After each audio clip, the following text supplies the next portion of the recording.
Estás escuchando Descubriendo Ven Sígueme con África Lugo y David Rocha.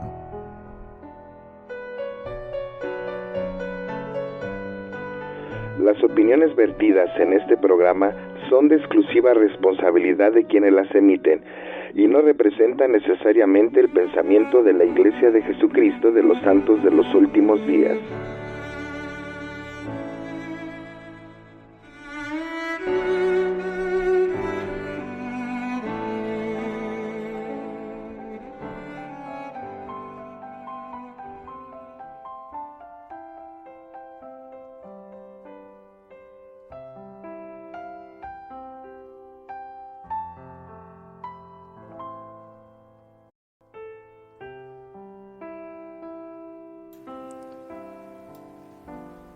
Buenos días, buenas tardes, buenas noches, según a la hora que nos estén sintonizando. Yo soy Iván Rocha y les doy las gracias por acompañarnos en esta ocasión a esta emisión de Descubriendo Ven Sígueme. Les recordamos que nos pueden mandar sus sugerencias, sus respuestas a las preguntas que hacemos durante el programa, sus comentarios, sus dudas, y lo pueden hacer al correo descubriendovensígueme@hotmail.com. También lo pueden hacer mediante Twitter a @desvensígueme en Twitter, y pueden buscar nuestro canal Descubriendo Ven Sígueme en YouTube. Le dan suscribir y la campanita para que cuando nosotros subamos los programas ustedes puedan recibir la notificación y escucharnos. Les agradecemos a toda la gente que nos escucha alrededor del mundo, así como lo ancho y largo de la República Mexicana. Y pues no me queda más que dejarlos con David Rocha, África Lugo y con Sheila. Hola amigos, estamos aquí nuevamente reunidos y agradeciendo el tiempo que ustedes están tomando para escucharnos. Y recuerden que este programa, la razón de este programa son ustedes. ¿Qué tal? Buenas tardes, muchísimas gracias por este tiempo. Buenos días, buenas noches, es verdad, no sabemos a qué hora nos están sintonizando de este lado o de aquel lado. Bienvenidos. Hola a todos, bienvenidos y gracias por hacernos su programa favorito.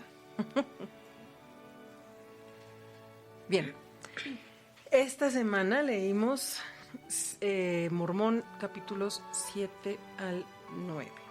Os hablo como si os hallaseis presentes.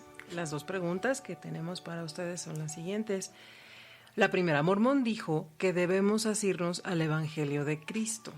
¿Qué significa esto para ustedes? Y la segunda, si estuvieras a punto de morir y te dieran una hoja y una pluma, ¿qué escribirías y a quién? Ahora, la pregunta que tengo para ustedes es la siguiente. Si pudieran volver al pasado, cuando eran adolescentes, ¿qué consejos se darían a ustedes mismos? Contéstenme esa pregunta.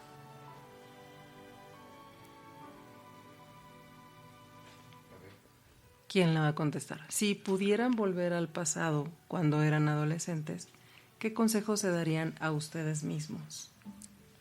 Uy, cuando éramos adolescentes. Uh-huh. Yo creo que el consejo que me autodaría sería que aprovechara mejor mi tiempo. Porque a veces cuando somos jóvenes, creemos que contamos, como somos jóvenes, como somos inexpertos, como nos sentimos tan llenos de energía, tan llenos de vida, que decimos, tengo toda la vida por delante para hacer ciertas cosas, ¿no? Y cuando nos damos cuenta, pues se nos vienen los años encima. Uh-huh. Y ya cuando queremos realizar cierta actividad o queremos realizar cierto, estudiar ciertas cosas o aprender ciertos, desarrollar ciertas habilidades, pues resulta que ya se nos vino el tiempo encima y ya no es tan fácil. Así o sea, es. Se puede hacer, pero ya no es tan fácil porque ya tenemos otras responsabilidades, nuestro tiempo se empieza a limitar y cuando somos jóvenes pues tenemos todo el tiempo del mundo y podemos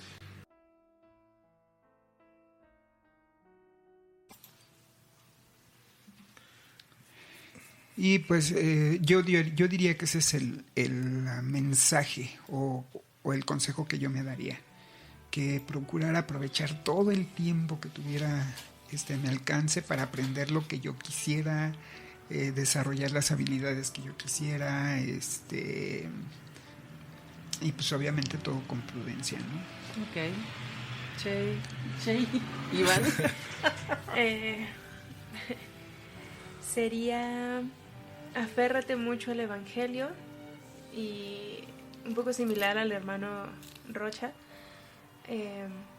aprovecha todo tu tiempo, porque es muy cierto que para estudiar siempre hay tiempo, ¿no? Pero a veces se te puede dificultar conforme vas creciendo porque tienes otras cosas que hacer, otras prioridades y demás, y a veces vas aplazando las cosas. Entonces cuando estás más joven pues tienes pues el tiempo perfecto. Como siempre hemos dicho, los tiempos de Dios son perfectos, y para eso es tu adolescencia. Ok, muchas gracias, sí. Híjole, pues yo me diría, no te enamores, ¿no va? No, yo creo que sería el no postergar las cosas del Señor, hacer las cosas en tiempo y forma, el no hacer menos mi progreso, el poner atención principalmente a eso, ¿no? El crecer, el no ponerme el pie a mí mismo, ¿no? Uh-huh. Yo creo que sería, digo, no están ustedes para saberlo ni yo para contarlo, pero yo me fui a los 21 años de edad a la misión. Uh-huh. Muchas veces, bueno, principalmente fue probablemente porque no lo sentí en el momento, ¿no? Estaba yo esperando tener ese sentimiento para partir y hacer las cosas correctamente. Pero yo creo que cuando lo hacemos en el momento que tenemos que hacerlo, por obediencia, el Señor nos ayuda a hacer las cosas correctamente, ¿no? Uh-huh. Yo creo que ese sería un consejo, no postergar las cosas del Señor. Así como progresamos en el sacerdocio cuando cumplimos años, pues haberme ido a la misión cuando tenía que haber sido, ¿no? Yo uh-huh. creo que mi progreso hubiera sido mayor. Claro. Muchas gracias. Mormón explicó la guerra, la muerte, la iniquidad, el terror y lo que se siente estar solo. Moroni sabe en verdad lo que significa estar solo y toma el control después de su padre. Mormón dirigió su mensaje final a los descendientes de Leí en los últimos días. Moroni asimismo dirigió sus palabras a las personas de los últimos días diciendo: os hablo como si os hallaseis presentes y sin embargo no lo estáis. Pero he aquí, Jesucristo me ha mostrado y conozco vuestras obras. Declaró que el libro de Mormón saldría a la luz de forma milagrosa en una época de iniquidad, cuando muchos en el mundo dirían que ya no existen los milagros. Y comenzaremos un estudio de lo que él tiene que decirnos en estos días. Así que tomen sus escrituras y quédense con nosotros. David, ¿qué nos enseña Mormón en este capítulo 7? Tú dinos, tú hiciste un resumen,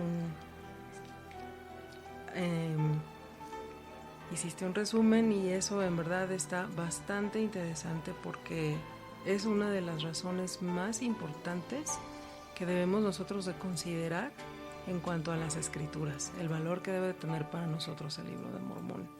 Sí. Mira, nosotros sabemos que en todo el capítulo 7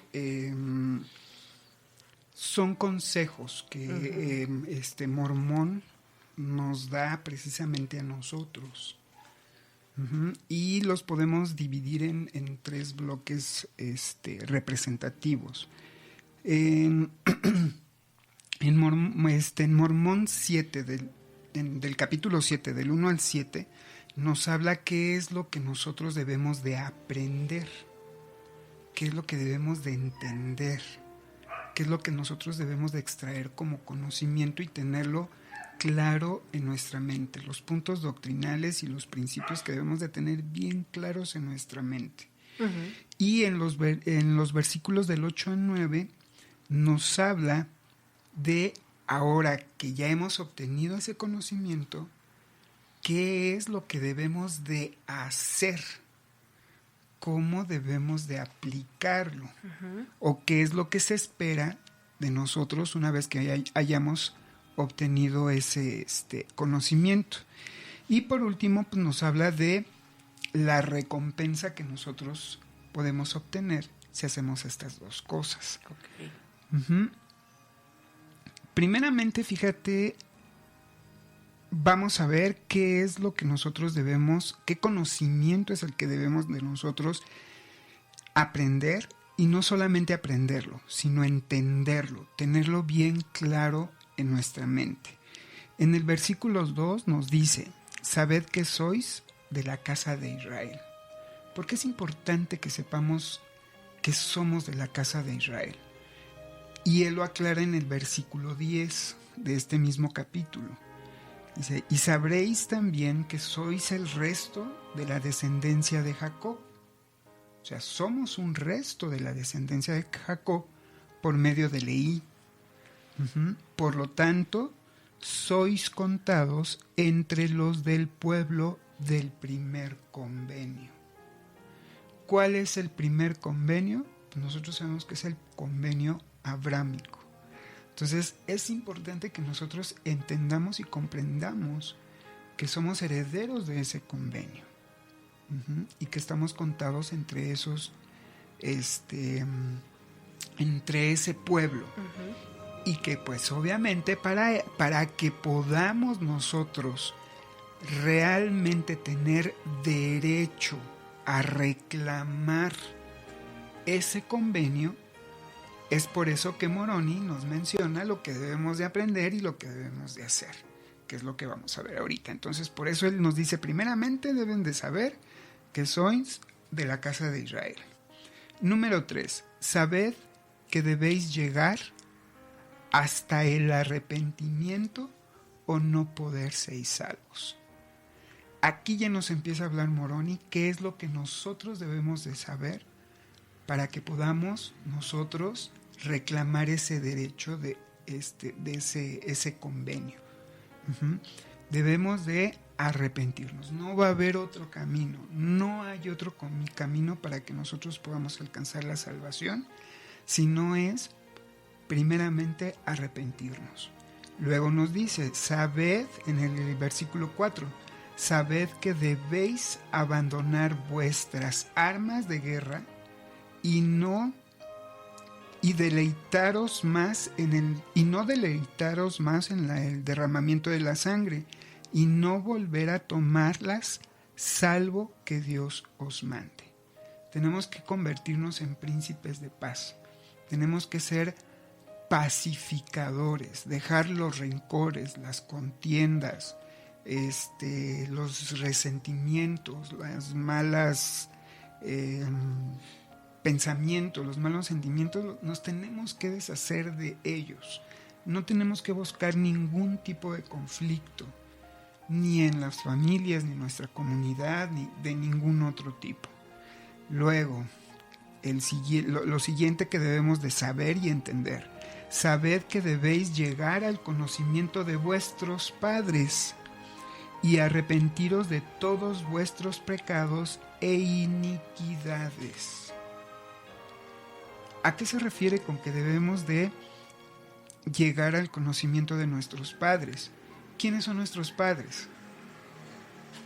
Está hablando de la obra genealógica, pero no solamente de la obra genealógica, sino también nos está hablando que tenemos la responsabilidad de leer el libro de Mormón.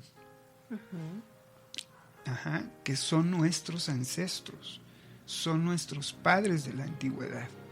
Y eso va unado a nuestra genealogía, y pues obviamente nos dice que no podemos regresar a la presencia de nuestro Padre si no nos arrepentimos de nuestros pecados e iniquidades.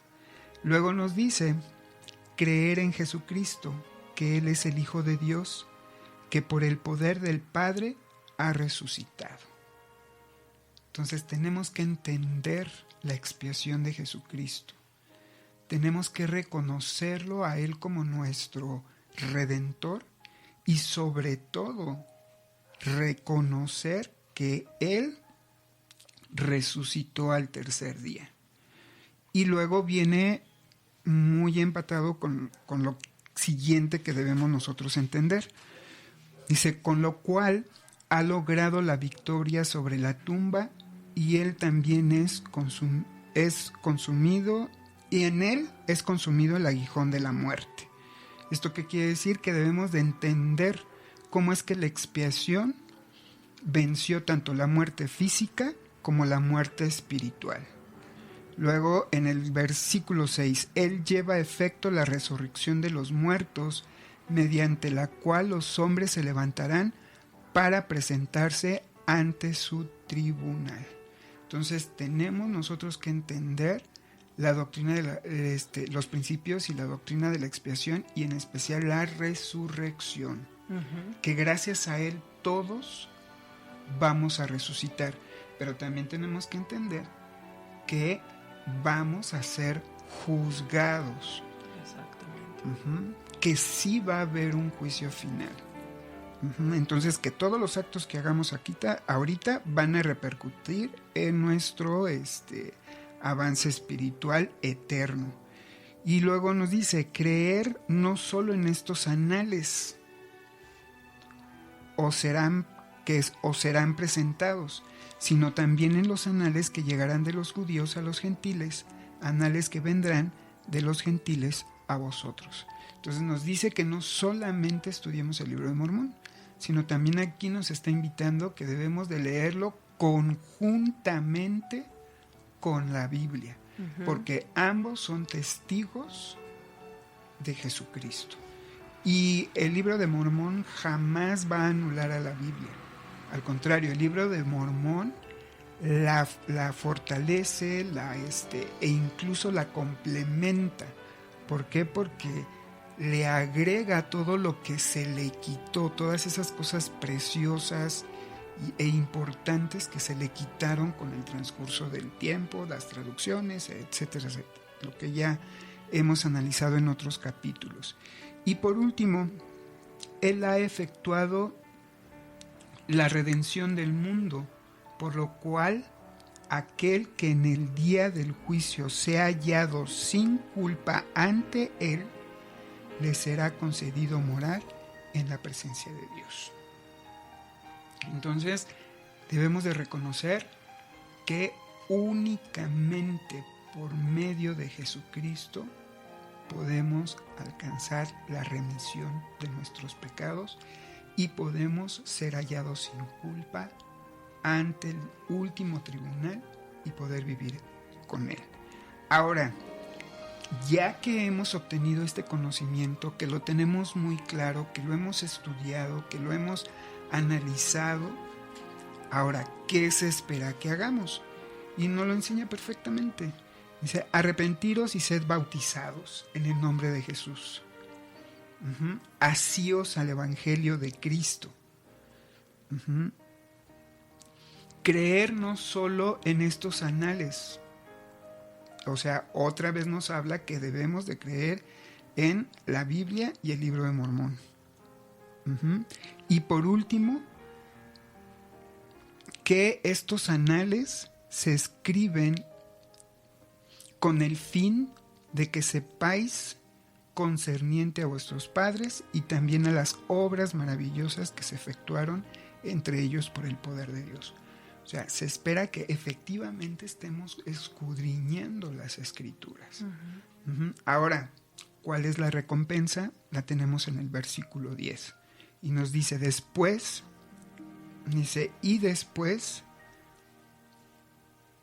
dice, una vez que ya nos hemos bautizado, que creemos en Cristo,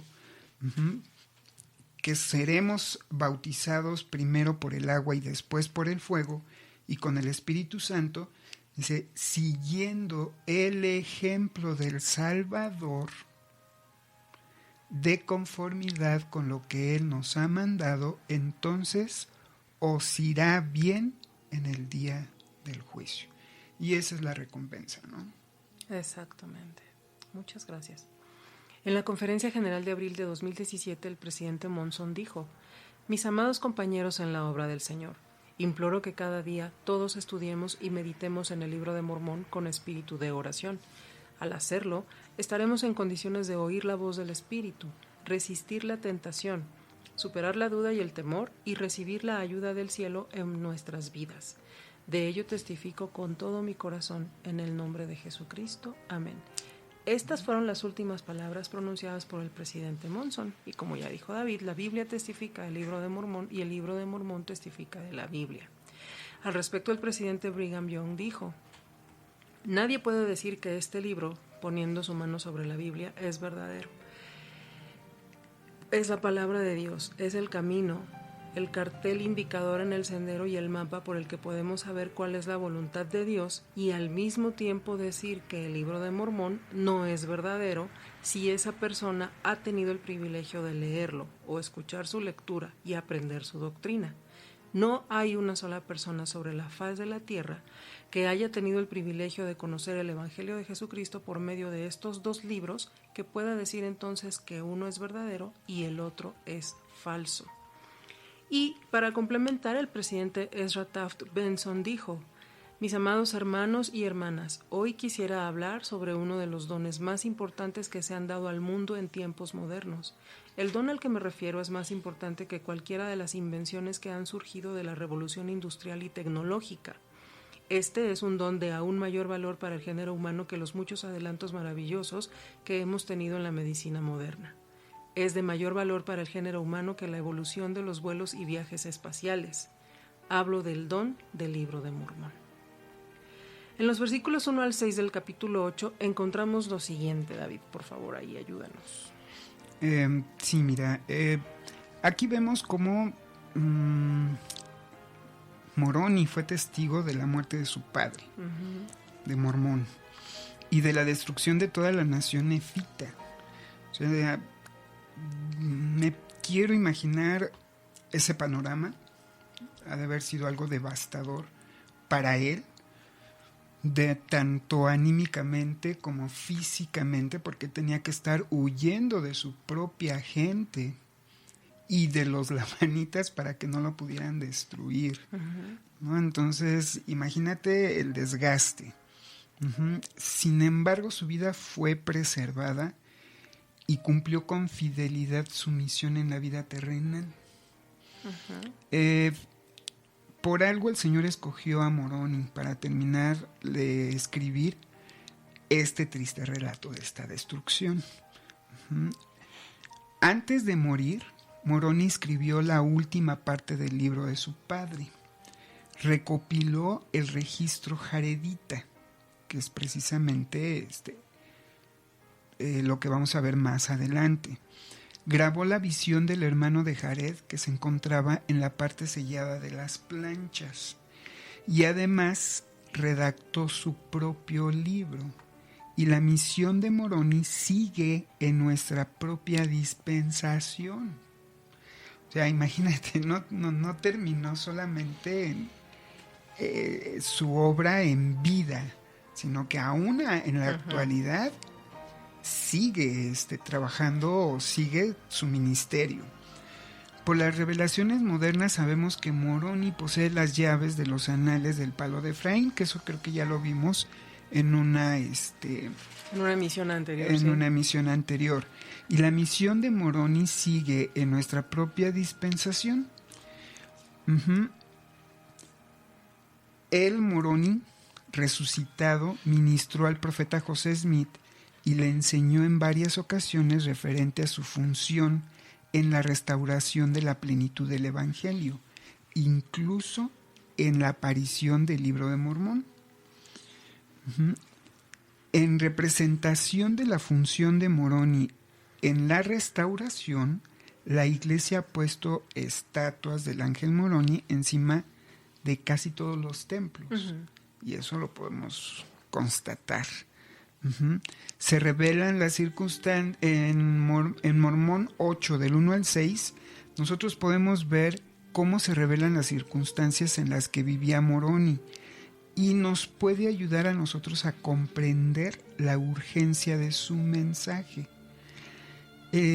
Aquí encontré algo muy importante que dijo el elder L. Tom Perry del Quórum de los 12 Apóstoles, y nos manda un consejo que nosotros debemos de colocarnos en el lugar de las personas que escriben las escrituras. En este caso, deberíamos de leer estos escritos que hizo Moroni, pensando que nosotros somos Moroni, que nosotros somos los que estamos viviendo esas circunstancias.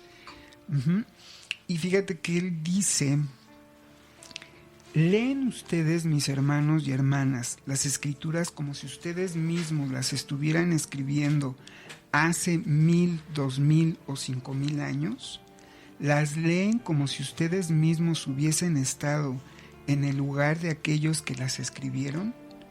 Si no lo sienten así, tienen el privilegio de hacerlo, a fin de estar tan familiarizados con el espíritu y el significado de la palabra escrita de Dios, como lo están con sus responsabilidades cotidianas.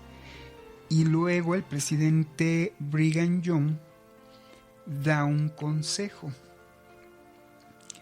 Dice: la asignación que le había dado su padre a Moroni de terminar el registro, el cual le fue encargado, era muy difícil.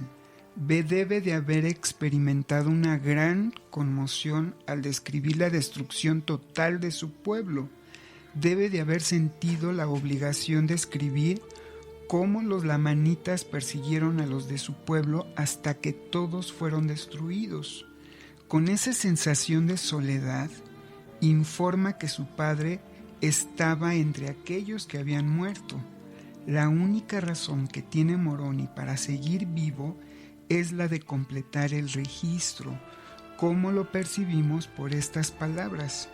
Por tanto, escribiré y esconderé los anales en la tierra, y no importa a dónde vaya yo. Y por supuesto el Señor lo preservó con vida para lograr terminar su tarea. Lo único que tiene es la fe en que el Señor le perseveraría durante el tiempo suficiente para terminar el registro, y que luego y algún día este sería descubierto por un elegido del Señor. Reconoce que los anales serán una voz de amonestación para generaciones. Imagínate qué compromiso tan grande al escribir, sabiendo él de antemano que todo lo que él escribiría lo iban a leer generaciones en el futuro. Y que además lo que él había escrito iba a estar vigente y estamos hablando casi 2000 años después, ¿no?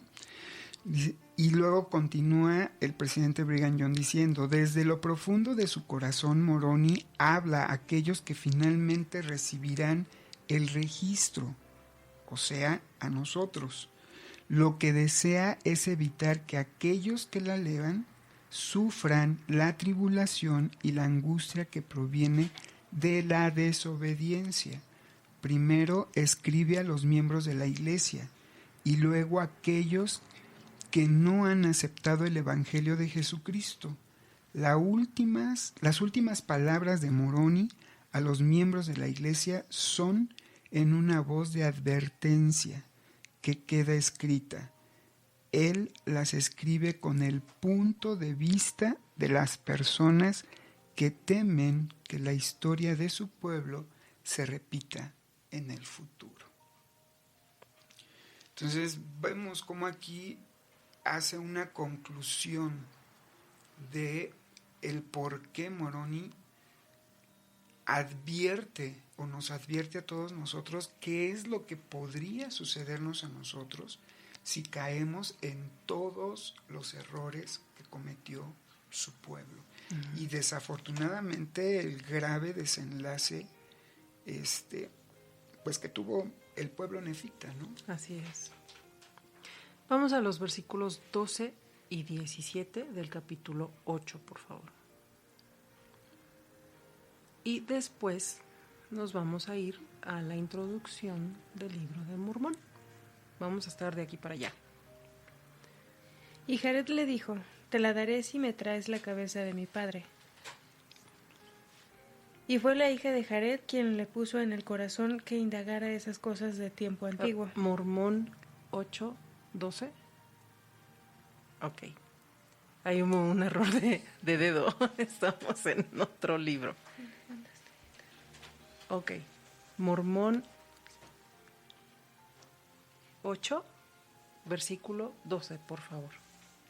Y quien reciba esa historia y no la condene por las imperfecciones que haya en ella, tal persona sabrá de cosas mayores que estas. He aquí, soy Moroni, y si fuese posible, os daría a conocer todas las cosas. Y ahora el 17. Y si hay errores, son errores del hombre, mas he aquí, no sabemos que haya errores. No obstante, Dios sabe todas las cosas, por tanto, cuídese aquel que condene, no sea que corra peligro del fuego del infierno. Y ahora, por favor, nos vamos a la introducción del libro de Mormón, párrafo 6. Se tienen que regresar, si tienen su libro físico se tienen que regresar, y si no, con la tecnología nos podemos ayudar a la introducción del libro de Mormón. 6º párrafo, por favor. Tú me dices cuando lo tengas listo. ¿Cómo empieza? Es... ahorita el 6º párrafo es... Además... es que sabes que el 6º párrafo en un libro físico cambia a los que tenemos el dispositivo. Exactamente. Sí. Entonces, perdón, ofrecemos una disculpa, pero... Es que la tecnología no tiene palabra. Ahorita lo encontramos. Un segundo, por favor. Bueno, lo saltamos y al final del programa lo decimos. Mormón nos explica que no importa lo que obtengamos, nunca será tan grandioso como lo es este libro, y a pesar de estar preocupado por la posibilidad de imperfecciones, José Smith escribió que es el más correcto de todos los libros. Eso está en ese 6º párrafo de la introducción del libro de Mormón. Vamos ahora, por favor, regrésense de nuevo a Mormón 8, versículo 14, por favor. Mormón 8, versículo 14.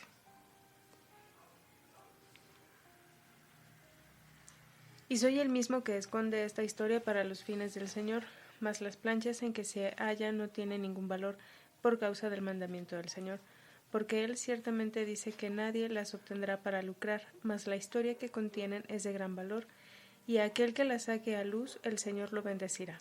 El material de que estaban hechas las planchas sí tiene un valor, pero son aún más valiosas por su contenido. Y hay algo muy interesante en el versículo 16, por favor, del mismo capítulo 8. Y bendito sea aquel que saque esto a la luz, porque se sacará de las tinieblas a la luz, según la palabra de Dios. Sí, será sacado de la tierra y brillará de entre las tinieblas, y llegará al conocimiento del pueblo y se realizará por el poder de Dios. David, explícanos esto, por favor. Fíjate que es muy curioso, y yo creo que aquí es donde nosotros podemos tener un testimonio muy grande en cuanto a cómo el Señor ya tiene todo un plan bien establecido, y cómo el sacar a la luz el libro de Mormón ya estaba profetizado o estaba planeado desde siglos antes de que se empezara a escribir, y además de que se terminara de escribir con Mormón, y obviamente que saliera a la luz. Aquí nos está hablando claramente, Moroni se está refiriendo al profeta José Smith, quien fue escogido para llevar el libro de Mormón al mundo. Y aquí nos podemos dar cuenta que muchos de los profetas del Antiguo Testamento estaban al tanto de José Smith. Y casi puedo imaginarme que suplicaban al Señor que Él tuviera éxito al traducir y publicar el contenido de las palabras, de estas planchas de oro, con lo que se cumpliría precisamente los propósitos que Dios ya nos está manejando desde la antigüedad, porque hay que recordar que Isaías menciona mucho el libro de Mormón y menciona mucho la misión del profeta José Smith. Hay que leer detenidamente Isaías y Ezequiel y muchos de los profetas de la antigüedad. Pero ahora vamos a ver qué nos dicen nuestros profetas modernos. El elder Boyka Packer, que fue es presidente del Quórum de los 12 Apóstoles, en un discurso que habló en cuanto a José Smith y su misión de sacar a la luz el Libro de Mormón, menciona lo siguiente: la verdad, sencillamente, es que fue un profeta de Dios, ni más ni menos. Estas escrituras no vinieron tanto de José Smith, sino más bien por medio de él, y él fue el conducto mediante el cual se recibieron las revelaciones. O sea, nos está hablando que José Smith fue la herramienta que el Señor utilizó para que pudiera traducirse el Libro de Mormón y que pudiera llegar a cada uno de nosotros. Uh-huh. Ahora, el mismo presidente Boyka Packer menciona ciertos puntos que voy a mencionar ahorita, con los cuales nosotros podemos realmente darnos cuenta que no fue producto de la imaginación de José Smith. Para empezar, estamos hablando que cuando José Smith fue llamado a sacar a la luz el Libro de Mormón, era un jovencito de 14 años. Estamos hablando de un campesino, de un granjero, que sus estudios son muy limitados. En aquel entonces solamente los estudios era que los jovencitos aprendieran a leer y escribir, sumar, restar, multiplicar, dividir, o sea, lo que eran las cuentas básicas. Uh-huh. Y ya, eso era todo. Eso era una formación formal de un granjero. Estamos hablando de la posición de un granjero. Uh-huh. Entonces, el presidente Boyka Packer menciona lo siguiente al respecto. El profeta José Smith era un jovencito campesino, carente de estudios. La lectura de las versiones originales de algunas de sus primeras cartas revela cierta falta de refinamiento en la ortografía y la gramática. Era lógico, era nada más aprender a leer y escribir y uh-huh. Se acabó. No había de que, tienes que escribir muy bien y tienes que tener una redacción excelente. No lo había, él no tuvo la oportunidad de ir a una universidad. Uh-huh.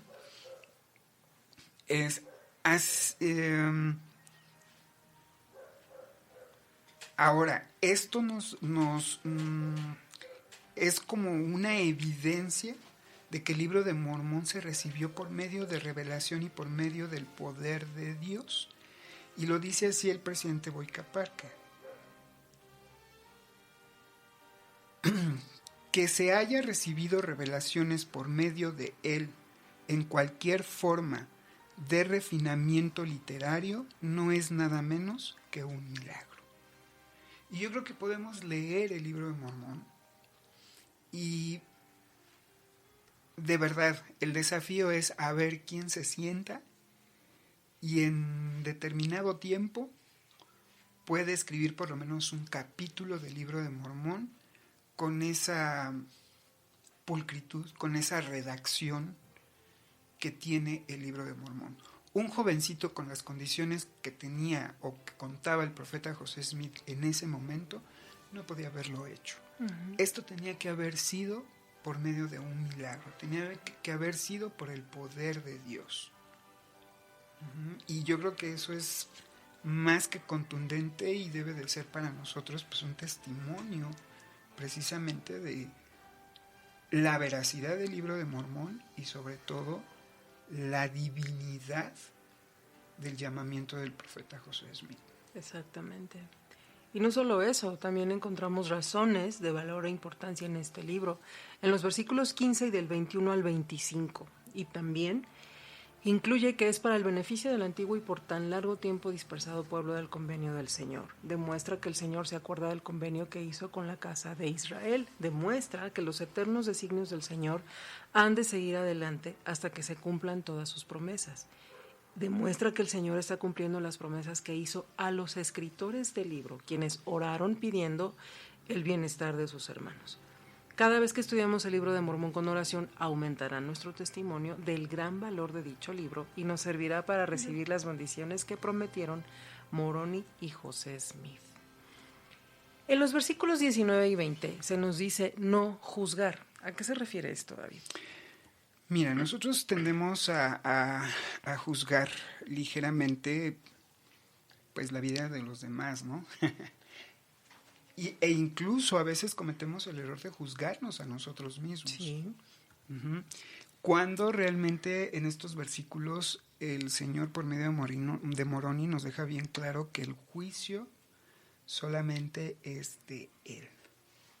Ahora, ustedes se preguntarán y dirán, bueno, y entonces los obispos y los presidentes de estaca y los presidentes de rama y los presidentes de misión, ¿qué son?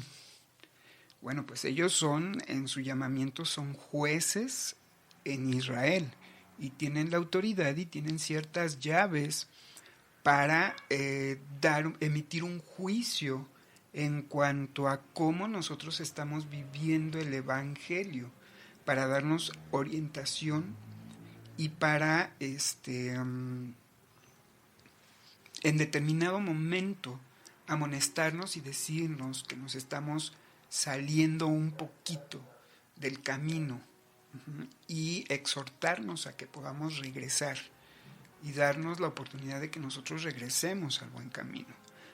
Ellos también son jueces, pero aquí en específico se está refiriendo, el presidente Dalian H. Oaks nos menciona que el juicio le pertenece a Jesucristo, pero cuando nos referimos al juicio final. Ya en una emisión anterior vimos que va a haber varios escalafones de tribunales a los cuales nosotros nos vamos a someter, pero que el juicio final o el veredicto final solamente le va a corresponder a nuestro Señor Jesucristo. Esto no quiere decir que vamos a desestimar o que vamos a hacer a un lado la importancia que es ir con nuestro obispo si hemos cometido alguna falta grave o si vamos a renovar nuestra recomendación. Ellos tienen las llaves para ayudarnos en esa parte. Pero ya cuando nos estamos hablando ya de el veredicto final y del juicio final, ese solamente le corresponde a Jesucristo. No nos corresponde a ninguno de nosotros. Gracias. Vamos al versículo 31. Sí, sucederá en un día en que habrá grandes contaminaciones sobre la superficie de la tierra. Habrá asesinatos y robos y mentiras y engaños y fornicaciones y toda clase de abominaciones, cuando habrá muchos que dirán, haz esto o haz aquello, y no importa, porque en el postrer día el Señor sostendrá al que tal hiciere. Pero hay de tales porque se hallan en la hiel de amargura y en los lazos de la iniquidad.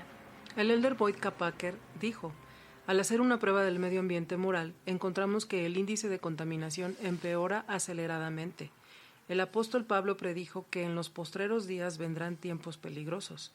Y refiriéndose a los últimos días, el profeta Moroni declaró, sí, sucederá en un día en que habrá grandes contaminaciones sobre la superficie de la tierra.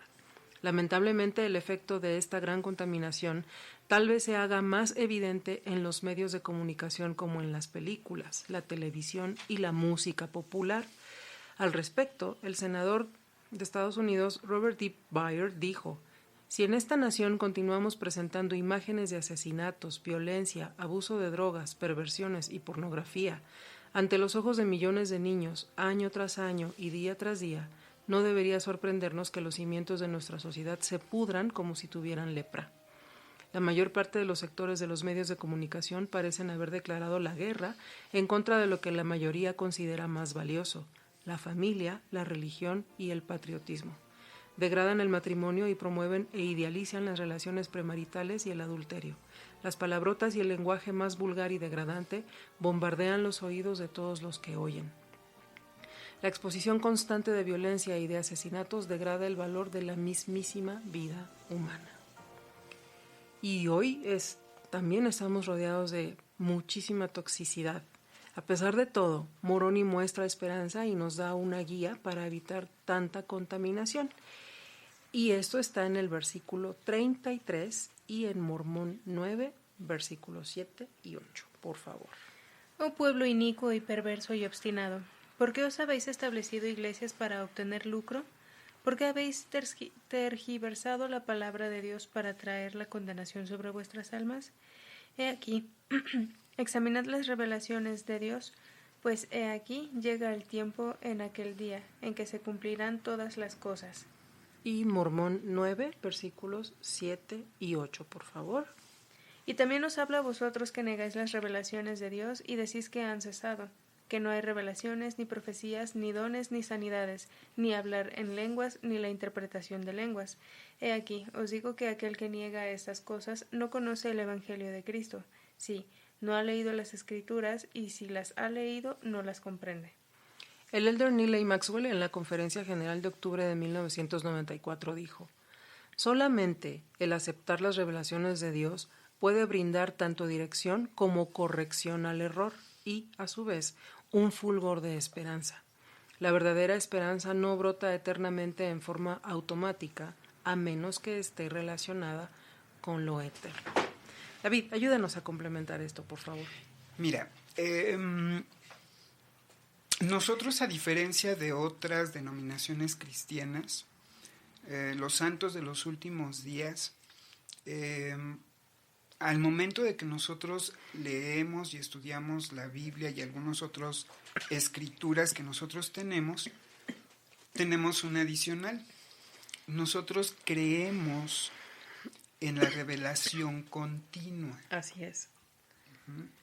Entonces, ahora, ¿qué conexión puede haber entre la palabra ya escrita, que son las escrituras, y la revelación continua? ¿Qué conexión puede haber entre estos dos registros sagrados? Porque hay que recordar que también la revelación continua nos llega por medio de las leonas, nos llega por medio de los manuales, nos llega... Entonces, ¿qué conexión puede haber?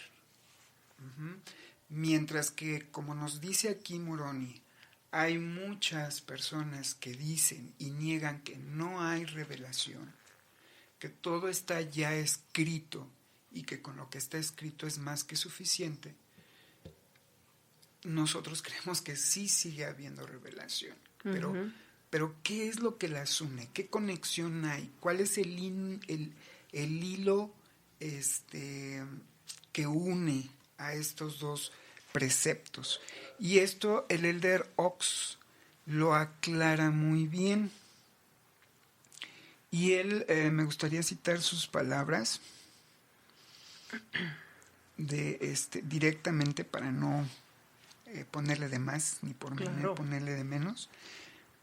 Para nosotros las escrituras no son la fuente final del conocimiento, sino lo que precede a esa fuente final. El conocimiento máximo llega por revelación. Junto con Moroni afirmamos que el que niega la revelación no conoce el Evangelio de Cristo. La palabra del Señor en las Escrituras es como una lámpara que sirve de guía a nuestros pies. Y la revelación es como una potente fuerza que aumenta en gran medida la luz de esa lamparita. Nosotros no estamos negando la divinidad y el carácter sagrado que tienen las Escrituras. Y tienen su luz, tienen su poder. Pero la revelación lo que hace es que potencializa esa luz de las Escrituras. Y luego continúa diciendo, la palabra del Señor,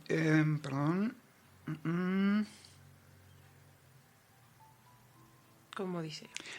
Alentamos a todos a estudiar con determinación las Escrituras y las enseñanzas proféticas al respecto, y a buscar en oración obtener revelación personal para saber por cuenta propia lo que significa. Entonces, ahí vemos cómo se une. Nosotros tenemos las Escrituras, pero a veces no las podemos entender. Y la única manera en que podemos entender esas Escrituras es recurriendo a la fuente, a la misma fuente con que fueron escritas. A ver, ¿quién escribió las Escrituras? Las Escrituras las escribieron los profetas. Y las escribieron por el don de profecía, que es un don que otorga el Espíritu Santo. Entonces, para que nosotros podamos entender, interpretar de manera correcta esas profecías, que tenemos que hacer? Recurrir al mismo don por el cual fueron escritas, o sea, al don de revelación que viene por medio del Espíritu Santo. Y entonces es como dice aquí, obtenemos un conocimiento perfecto de lo que el Señor nos quiere saber o del significado de cada una de las Escrituras. Esa es la conexión que hay. Así es. Vamos ahora a los versículos 9 y 10, por favor, del mismo capítulo 9. Pues, ¿no leemos que Dios es el mismo ayer, hoy y para siempre, y que en Él no hay variación ni sombra de cambio? Ahora bien, si os habéis imaginado a un Dios que varía y en quien hay sombra de cambio, entonces os habéis imaginado a un Dios que no es un Dios de milagros. ¿Qué significa esto, David? Bueno, Moroni declaró que Dios es un ser inmutable, que seguirá siendo el mismo ayer, hoy y para siempre. Las revelaciones modernas confirman que la aparición del Libro de Mormón comprueba que Dios continúa inspirando a los hombres y llamándolos a su santa obra. En la actualidad, así como lo hizo en el pasado, demostrando que Él es el mismo Dios ayer, hoy y para siempre. Y eso lo encontramos en Doctrina y Convenios 20, versículos del 11 al 12. Las lecturas, cuando las hacemos con fe, enseñan que a fin de tener una fe perfecta en Dios, la persona debe de tener una idea correcta de el carácter, las perfecciones y los atributos de Dios. Una de las características de Dios es que no cambia. Dios no cambia, ni es variable, es el mismo de eternidad en eternidad, siendo el mismo ayer, hoy y para siempre. Su vía es un giro eterno, sin variación. Contemplen las bendiciones de saber que Dios sigue haciendo su obra santa en estos días y que seguirá haciéndola en el futuro, como lo hizo en el pasado. Moroni no nos advirtió que hay quienes Moroni nos advirtió que habrá personas que creerán que Dios varía. Ahora, ¿qué pasaría si efectivamente nosotros nos dejamos llevar por ese pensamiento de que Dios es un Dios variable? Y me gusta mucho cómo lo expresa el elder Nella Maxwell, de los 12 apóstoles. Él enseñó que no podríamos creer ni confiar en un Dios que cambia o que todavía está aprendiendo verdades nuevas. En la mente de algunos bien intencionados santos de los últimos días, la omnisciencia de Dios se ha visto limitada por el concepto del progreso eterno. ¿Esto qué quiere decir? Hubo un tiempo donde se creía, como aquí dicen muchos santos de los últimos días, bien intencionados, decían que Dios seguía progresando, que Dios seguía aprendiendo. Y aquí nos menciona que tal doctrina no es correcta. Algunos equivocadamente han dado por sentado que el progreso de Dios está condicionado a que Él adquiera conocimiento adicional. Dios recibe enormes y continuo gozo y gloria al aumentar y hacer avanzar sus creaciones, no por nuevas vivencias intelectuales. Existe una gran diferencia, por ende, entre un Dios omnisciente y la noción falsa de que Dios se encuentra en una especie de investigación postdoctoral, todavía en busca de más verdades, clave e información vital. Si esto último fuera el caso, Dios podría, en un momento dado, descubrir alguna verdad nueva que hasta entonces le resultaba desconocida, la cual podría reestructurar, disminuir o menoscabar las verdades que él conocía antes. La profecía no sería más que predicción, y las cosas que se dieron por sentado al hacerse planes para nuestra redención deberían de ser replanteadas. Por fortuna para nosotros, sin embargo, su plan de salvación se encuentra siempre en marcha y no en constante revisión. Entonces, imagínate si nosotros dependiéramos de un Dios que aún todavía está aprendiendo. Imagínate todo este plan eterno que el Señor dispuso, planeó, concibió para todos y cada uno de nosotros, desde mucho antes de la fundación del mundo hasta el día en que la tierra sea celestializada y sus habitantes también sean celestializados juntos con la tierra, de repente tuviera que tener modificaciones porque Dios encontró o descubrió otra verdad nueva, pues entonces cambiaría o daría un giro tremendo nuestra conceptualidad de un Dios. Dios tiene todo el conocimiento y Él ya posee todo ese conocimiento. Y eso es precisamente lo que nos lleva a sostener, creer que Él no cambia. Él es el mismo ayer, hoy y para siempre. Él no está experimentando con nosotros. Exactamente. En los versículos 2 al 4 del capítulo 9 encontramos frases que describen cómo las personas que han escogido no creer en Jesucristo y no se han arrepentido de sus pecados se sentirán cuando lo vean.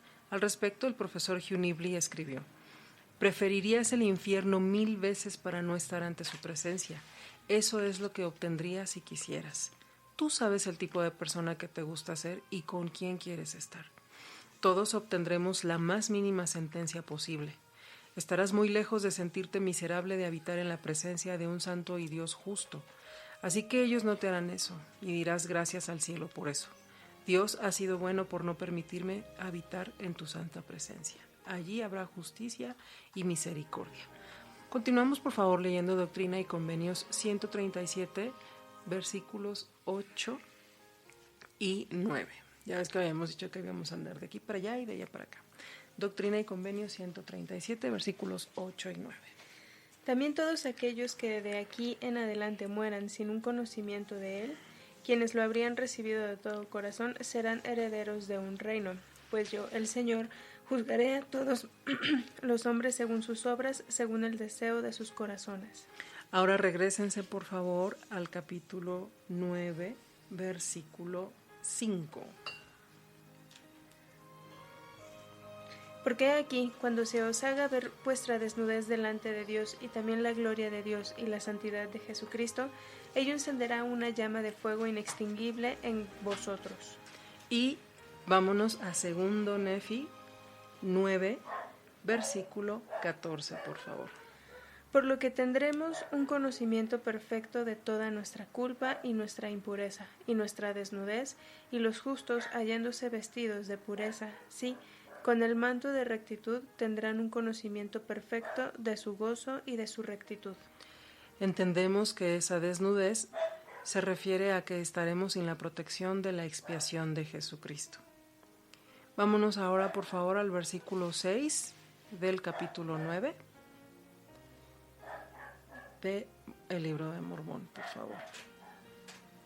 Volveos pues, oh incrédulos, volveos al Señor.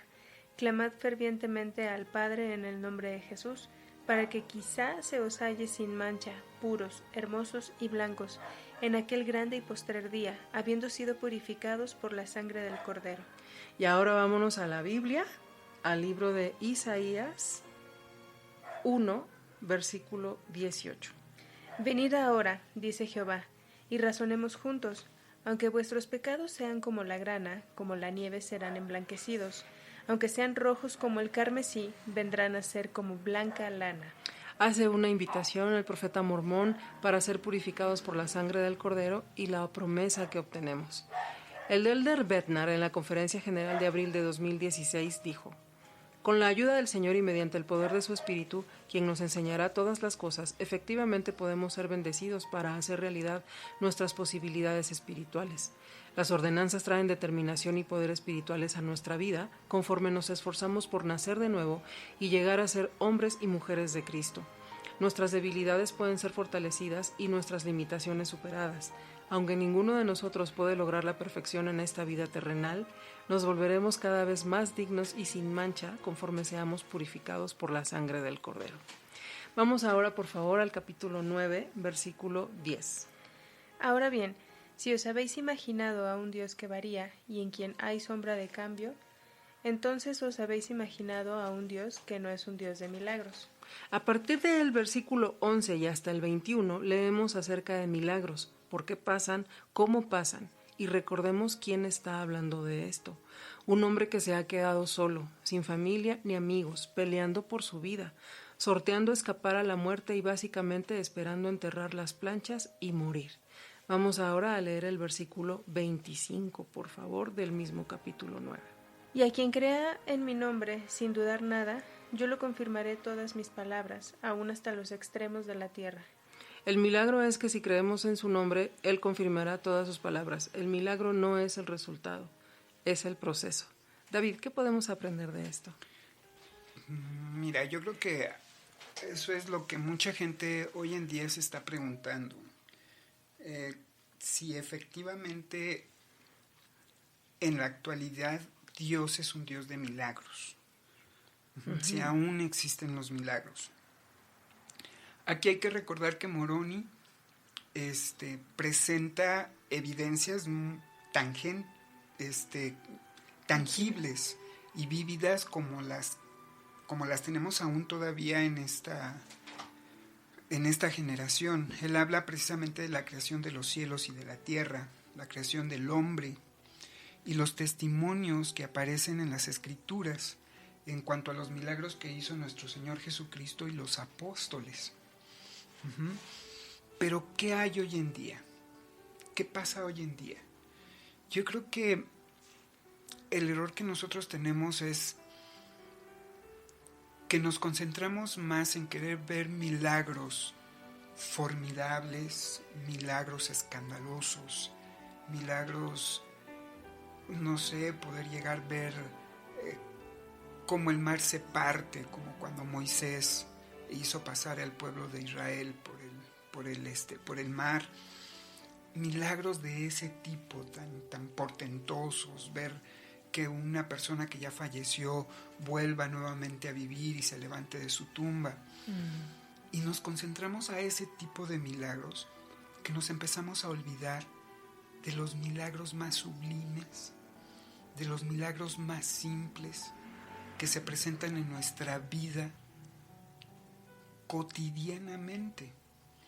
El elder Daniel H. Oaks habla perfectamente en cuanto a esto. Dice, todos los días ocurren muchos milagros en la obra de nuestra iglesia, en las vidas de los miembros. Muchos de ustedes han presenciado milagros, tal vez más de los que se dan cuenta. Y luego nos menciona cuál es la definición de un milagro. La definición de lo que es un milagro es un acontecimiento beneficioso que se lleva a cabo por medio de un poder divino que los mortales no comprenden y que por cuenta propia no pueden duplicar. Entonces, imagínate, es algo que es para nuestro beneficio y que se lleva a cabo mediante el poder divino de Dios, que nosotros como mortales no podemos duplicar. Luego sigue enseñando, la mayor parte de las personas sin religión, así como algunos religiosos, rechazan la idea de que haya acontecimientos que se lleven a cabo por medios divinos. Los milagros efectuados por el poder del sacerdocio siempre están presentes en la verdadera iglesia de Jesucristo. El libro de Mormón enseña que Dios ha dispuesto un medio para que el hombre, por la fe, pueda efectuar grandes milagros. El medio que se ha dispuesto es el poder del sacerdocio, y ese poder efectúa milagros por medio de la fe. El elder Bruce R. McConkie habló sobre por qué a veces deja de haber milagros y hace las siguientes preguntas. ¿Por qué deja de haber señales y milagros en algunas épocas? ¿Por qué no suceden en todo momento y en todos los pueblos? ¿Acaso los de la antigüedad tenían derecho a mayor bendiciones que nosotros, que ahora moramos en la misma tierra que antes fue de ellos?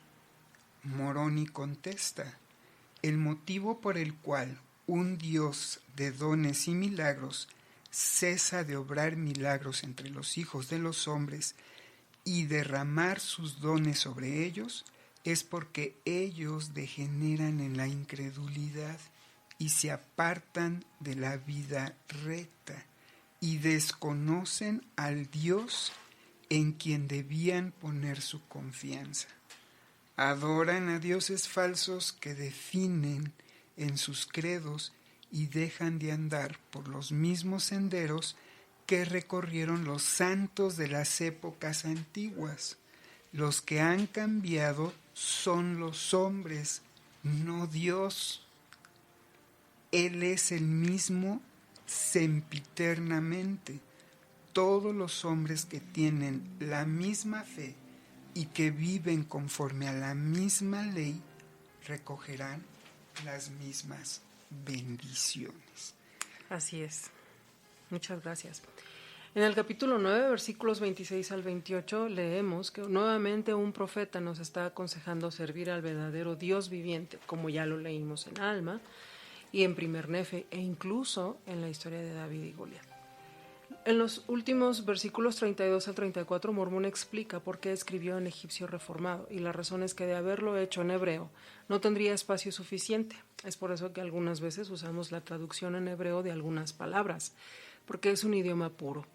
Entonces, cuando entendemos el significado de estas, podemos hacer una conexión que nos abre el entendimiento.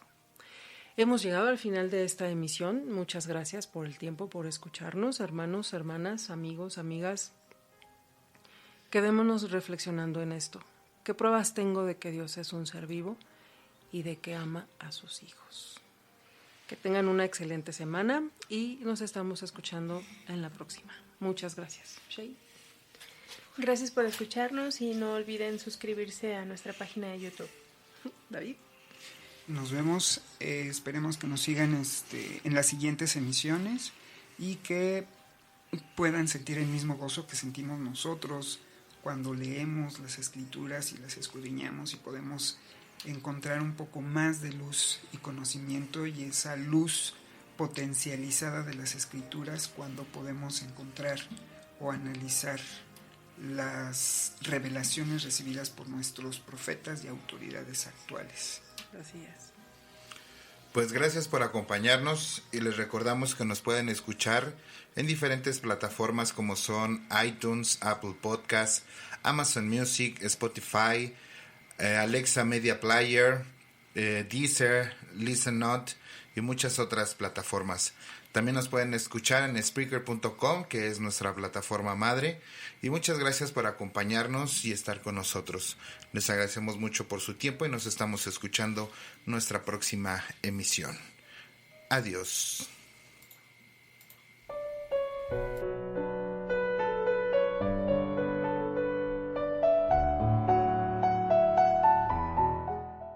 Conviene vivir pensando que se ha de morir.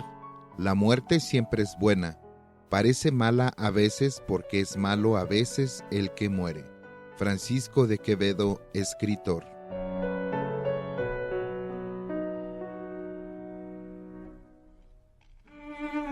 Esto fue Ven Sígueme, un programa más de Chilango Radionet.